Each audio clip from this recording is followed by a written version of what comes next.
Baik, diulang dari Gola Hujatul Islam sebentaran supaya paham. Ya, Bismillahirrahmanirrahim. Allahumma sholli ala sayyidina Muhammad wa ala sayyidina Muhammad. Beliau ini penyelamat ya, manusia, penyelamat negeri, baik dari urusan pembacaan-pembacaannya ya, juga di dalam arahannya. Beliau mengatakan dari kitab Hujatul Islam ya, beliau mengambil perkataan Al-Imam Ghazali Hujatul Islam rahimahullah taala dalam kitabnya daripada akhir dari kitab ketiga ya, juz ketiga dari kitab Amal Ma'ruf Nahi Munkar Minal Ihya. Apa perkataannya Imam Ghazali di dalam kitab Ihya di dalam pasal Amal Ma'ruf Nahi Munkar? Di akhir itu dari kitab, I'lam, ketahuilah anna kulla qa'idin fi baitihi aina makana falaisa khaliyan fi hadzal zaman an munkar. Ketahuilah, ini buat kita nih ya. Ketahuilah anna kulla qa'id, setiap orang yang duduk, qa'id dari qa'adah, maq'adun, bangku. Ya, maq'adun, bangku. Qa'id itu yang berdiam diri dia, gitu bahasanya. Tinggal di rumah, di dalam rumahnya deh. Orang yang di dalam rumahnya yang diam aja, aina makana, di mana aja. Bukan di satu negeri ini itu, enggak. Beliau Al-Habib Abdullah 300 tahun yang lalu dia ngomong. Ini zaman beliau, bukan bilang ke zaman kita, apalagi zaman sekarang. Paham ini? Beliau berkata di zaman beliau yang sudah 300 tahun, maksiat kurang. Zaman bapak kita, zaman kita maksiat banyakan kita. Waduh, luar biasa. Baik. Beliau mengatakan di zaman beliau, tiap-tiap ya, orang-orang yang mendiami di rumahnya di mana saja, falaisa khaliyan fi hadzal zaman an munkar. Ya, enggak kosong pada zaman itu dari kemungkaran. Di rumah tuh. Apalagi di luar, di rumah, di dalam rumah mereka aja mereka enggak sunyi. Tuh khalian sunyi. La khalian enggak sunyi, falaisa khalian, enggak kesunyian, enggak ada kesunyian tuh enggak. Ya, enggak kosong. Bahasanya tuh ya, di zaman beliau itu orang-orang yang di dalam rumahnya aja enggak kosong dari maksiat. Bingung inti. Kalau sekarang maklum ya, maksiat di dalam rumah banyak gak? Banyak. Bukan itu aja. Di zaman beliau ada TV gak? Gak ada. Apalagi di zaman beliau ya orang-orang Masya Allah. Dan beliau bicara lagi di Hadramut. Atau di zaman-zaman aina makana, dimanapun aja. Termasuk di Indonesia pada saat itu. Gak kosong, gak sunyi dari munkar. Apa tuh gak munkarnya apa? Min haisu, dari sekiranya, dari segi ya, kemungkaran mereka, taqa'udu an irsyadin nas wa ta'limihim. Mereka tuh enggan duduk aja di rumah, enggak mau memberikan petunjuk dan mengajarkan mereka. Inti diem di rumah enggak mau belajar, inti diem di rumah enggak belajar, itu maksiat sama Allah. Tuh yang dibilang banyak maksiat di dalam rumah kalian, enggak ada kesunyian, tuh maksudnya bukan soal nonton TV. Kalian enggan keluar untuk menuntut ilmu. Yang ulamanya enggan keluar untuk mengajar ilmu, itu kemaksiatan. Itu yang akhirnya jadi bala. Paham gak nih? Ya, jadi kalau orang-orang besar bilang, di rumah kita banyak maksiat, jangan diidentikan tuh maksiat zaman sekarang tuh, ya ketahuan TV. Yang lebih parah bukan itu. Kita nggak keluar menuntut ilmunya nggak kosong. Setiap negeri, setiap kampung lihat. Keluar gak mereka untuk menuntut ilmu? Wah, kalau jalan-jalan, baik. Ya. Itu nggak sunyi dari apa? Maksiat, kemungkaran tuh. Anin munkar kan maksiat. Jadi kalau kita bilang orang di dalam rumah haji pada buat kemungkaran, kalau nggak paham bahasa, dianggapnya begitu. Sok lu. Tuh, coba gitu deh inti besok-besok. Itu tahu gak di rumah-rumah tuh, ya orang pada buat kemungkaran. Jangan cerita luar, di rumah kita buat kemungkaran. Apa kemungkaran itu? Yang bodoh nggak mau belajar, keluar. Yang tahu ilmu, kagak mau ngajar. Tuh. Baik, sudah. Kemudian ya, itu wa ta'limihim wa hamalahum 'anil ma'ruf ya, dan mereka juga enggak mau tuh duduk aja untuk mengajar manusia dan untuk menanggung atas ma'ruf. Yang ngajar amar ma'ruf nahi munkar. Fa aksarun nas jahilun. Ya, kebanyakan kan orang jahilun, mereka bodoh di dalam apa? Bisyar'i, masalah ilmu syariat. Ilmu syariat ilmu apa? Ilmu fikih. Ya, baik. Ini nah, kembali lagi. Ya, ini Habib Abdullah dia kasih tahu. Ya. Manusia ini bodoh, jahilun bi syar'i, di dalam syariat tuh, fi suruti sholah fil bilad, dalam syarat-syarat sholat di dalam negeri mereka. Ini ginian aja nggak ngerti. Ini gini-ginian ini Habib Abdullah bicara 300 tahun yang lalu, yang artinya Islam masih Masya Allah. Kalau sekarang bagaimana? Belajar, terutama tuh yang beliau terangkan di sini. Belajar syarat-syarat sholat. Fakaifa fil qura wal badawi. Beliau mengatakan tuh di kota. Kan kota lebih lebih gemerlap, lebih banyak ya, lebih kelihatan gitu. Belajar ilmu syariat seperti Jakarta nih, kan lebih semarak daripada di luar, karena Anda udah tinggal di daerah-daerah perkampungan. Tuh, fakaifa kata Habib Abdullah, fakaifa al-qura wal badawi, bagaimana tuh di pelosok-pelosok Badawi itu di Badui, di lembah-lembah.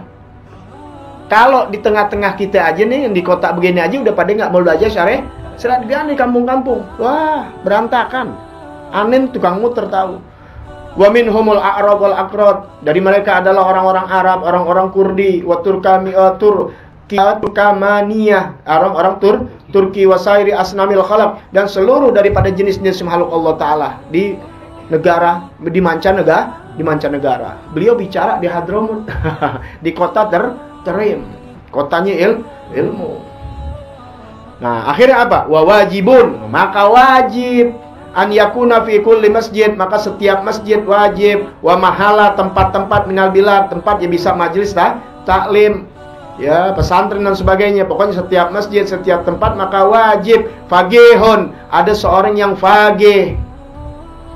Setiap masjid atau setiap tempat, baik itu kampung, ada yang faqih, ngerti ilmu fiqih, yu'allimun nas dinahum, untuk mengajarkan hal urusan agama mereka. Wa kadza fi kulli qaryah, begitu juga di kampung-kampung. Tadi di kota, di kampung juga sama.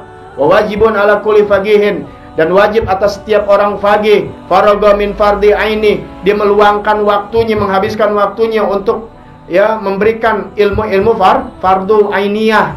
Fardu ainiyah, salat, zakat, itu fardu ain, fardu individu.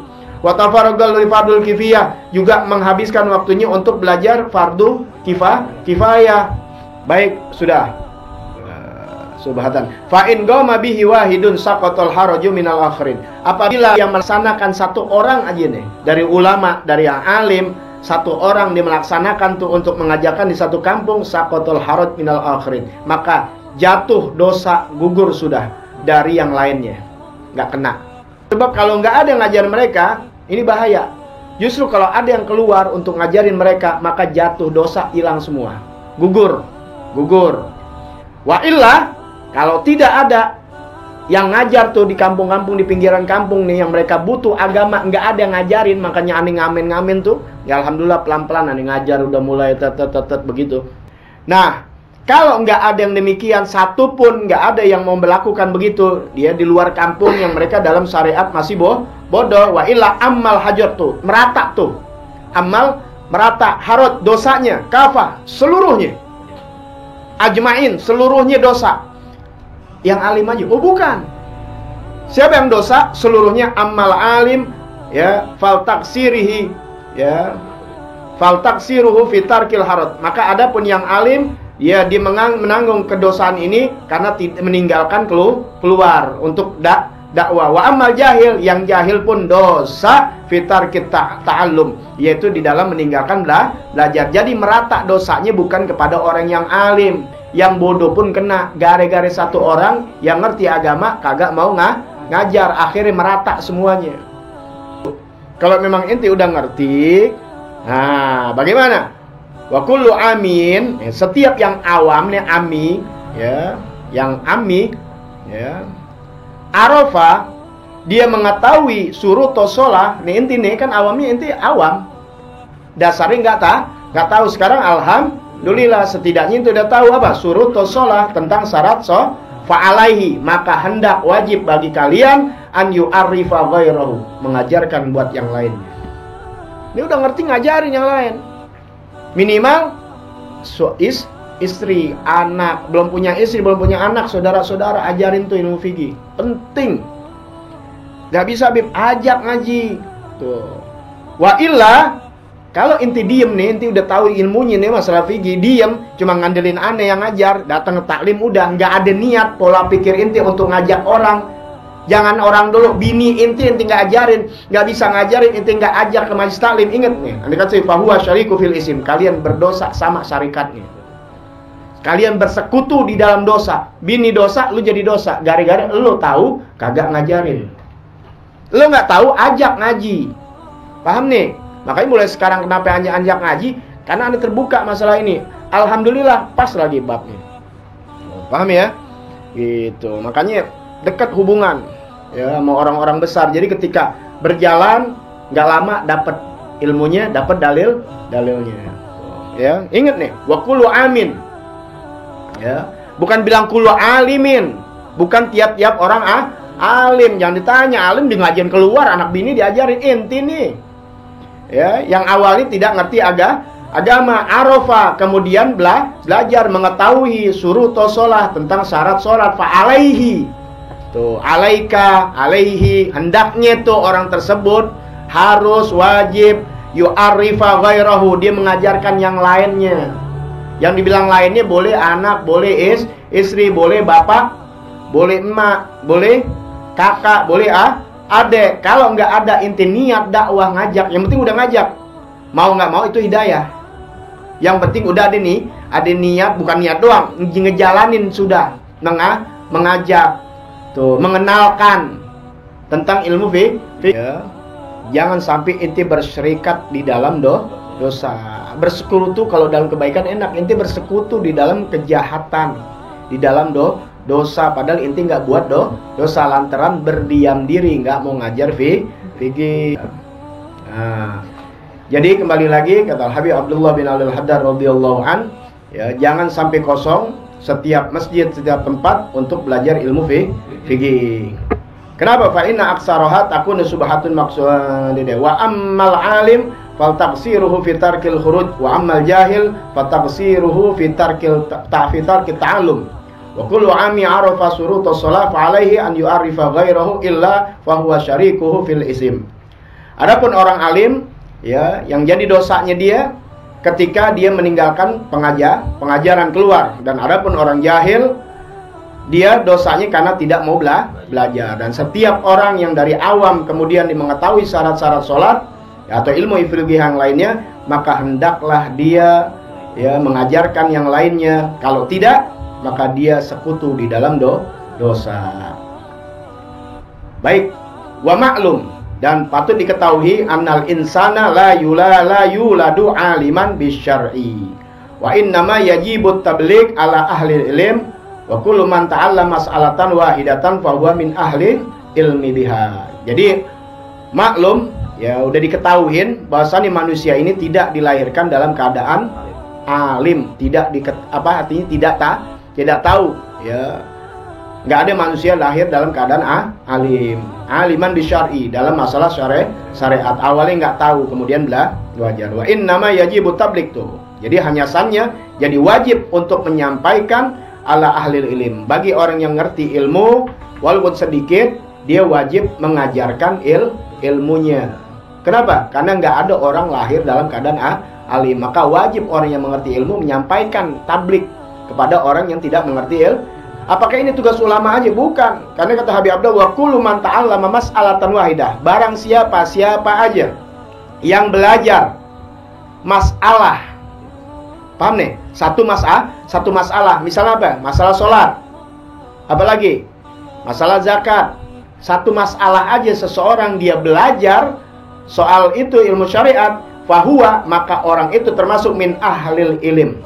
Tuh, dari ahli ilmu. Jadi ketika kalian belajar ilmunya, ilmu sholat, berarti kalian ahli ilmu sholat. Maka hendak kalian wajib ngajarin orang.